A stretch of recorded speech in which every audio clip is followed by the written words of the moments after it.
sun was barely up when Adaze tied her headscarf and stuffed her last piece of yam into the jute bag. The old rusted bus honked again outside, impatient. Her mother, Mama Nkechi, stood by the doorway of the hut, holding tightly onto the small, sleepy-eyed girl by her side. "Nay, are you sure about this?" Mama Nkechi asked, her voice cracking like old wood. "I have to, Mama. You said it yourself. There's nothing left here. I can't keep scrubbing people's floors for 200 nairas a day. I need to go." She bent down and looked into her daughter's eyes. Little Ijeoma yawned, her thumb still halfway in her mouth. "EJ, Mummy will come back soon, I promise," Adaze whispered, her voice trembling. "Mummy, take me with you," Ijeoma pleaded, tugging at her mother's wrapper. Adaze turned away too quickly. "I can't, not yet." She kissed her daughter's forehead, handed Mama Nkechi a bundle of naira notes, the last she had, and disappeared into the bus. As the vehicle coughed and stuttered its way down the dusty road to Enugu City, Adaze kept her eyes fixed forward, not daring to look back. Before Ijeoma, Adaze had always been the village star. By 14, she had a lineup of scholarship and schools waiting for her to complete senior high school. Her dark chocolate skin glowed naturally under the sun, her white teeth were framed by dimples that made boys stammer when they greeted her. And her brain? Sharp. She always topped her class. She dreamed of law school in Abuja, but everything changed the night of her final paper in secondary school. She had stayed late at the community library, revising under dim light. It was meant to be her last push before her government paper. But something happened that night that changed her dreams forever. Mr. Michael, the foreign volunteer teacher, offered to walk her home. She hesitated, but he smiled like he always did in class, and she agreed. Near the old palm grove, he stopped walking. He grabbed her, overpowered her, and the unexpected happened. 3 months later, her body began to change, and then the truth became undeniable. She was pregnant. The shame hit like thunder.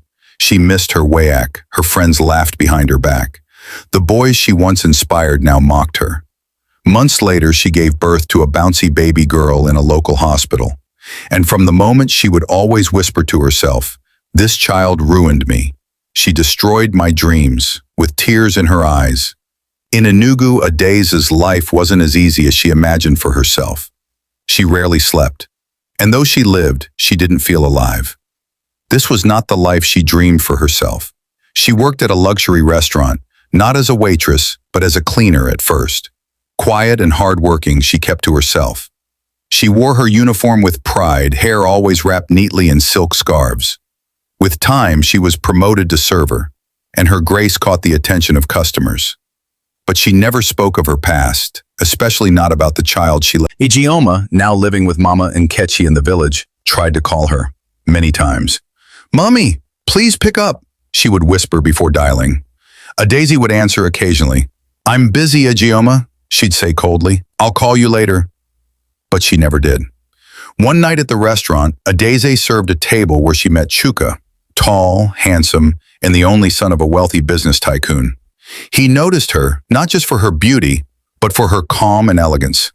They started meeting in secret, date night and casual talks after work. She told him she was an only child, raised by her aunt, who died recently from a car accident and never married. She painted a perfect picture of a clean slate. He fell for it because it was love at first sight, and he felt a genuine connection. Months passed, and eventually they got married quietly after a few months of dating.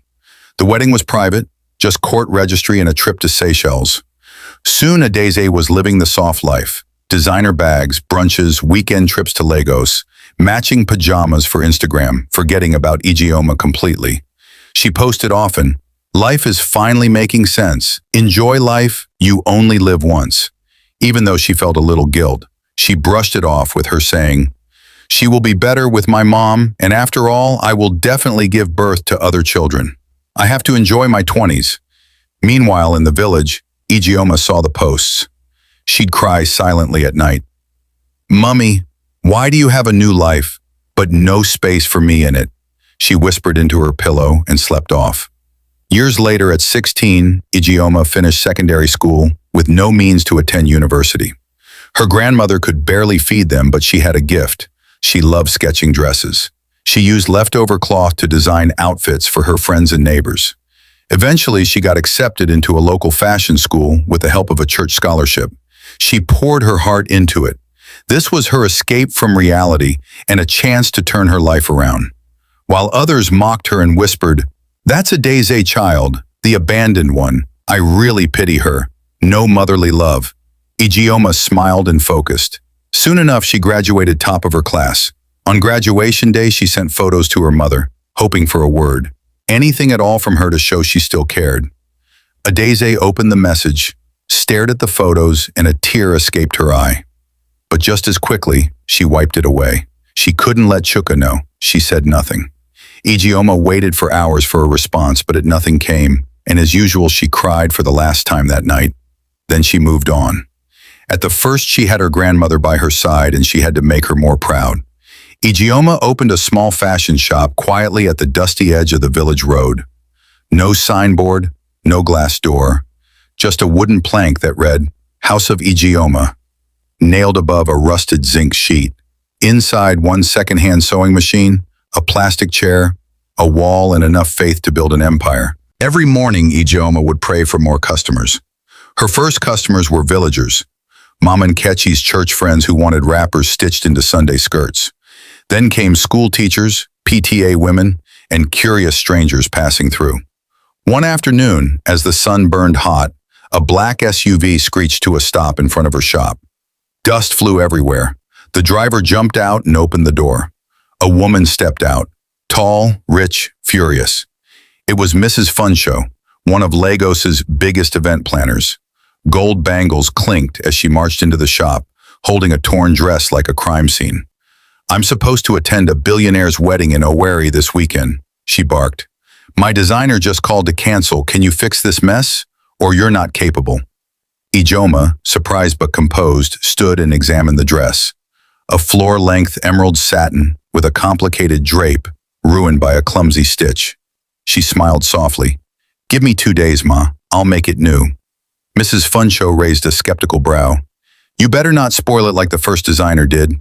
If not, you will your weekend in jail with her." "Just trust me, Ma," Ijeoma replied. 2 days later, the woman returned, expecting disappointment. But what she saw left her speechless. The dress had been transformed, elegant, perfectly cut, every detail tailored to her shape. Even the flawed seam had been turned into a floral embroidery pattern. She gasped, You did this? In this tiny shop?" "Yes, Ma," Ijeoma replied, wiping her brow. "With God's help and a good needle." That weekend, Mrs. Funshow posted a photo wearing the gown on Instagram with the caption, "From disaster to divine, saved by a miracle tailor in the village. Thank you, at House of Ijeoma, the next big thing in African fashion." She tagged celebrities, she tagged stylists, she tagged editors, and then it happened. Boom. Ijeoma's Instagram exploded overnight. 5,000 followers, 10,000, 50,000. Comments flooded in. "Where can I order? Who is this girl? I need her to make my AMBCA dress. Lagos isn't ready." She was stunned. The next week, she had to hire 2 apprentices, then 4. Then she moved to a bigger space near the town center, painted soft pink with gold lettering, House of Ijeoma. Orders flew in. From Abuja, Lagos, Ghana, even South Africa. Brides, celebs, pageant queens. Ijeoma delivered excellence every time. She was really overwhelmed by everything and always thanked God for such a blessing. She bought Mama Nkechi a beautiful bungalow with tiled floors and a fridge that hummed proudly all night. The same compound where her mother once abandoned her now sparkled with fresh paint and joy.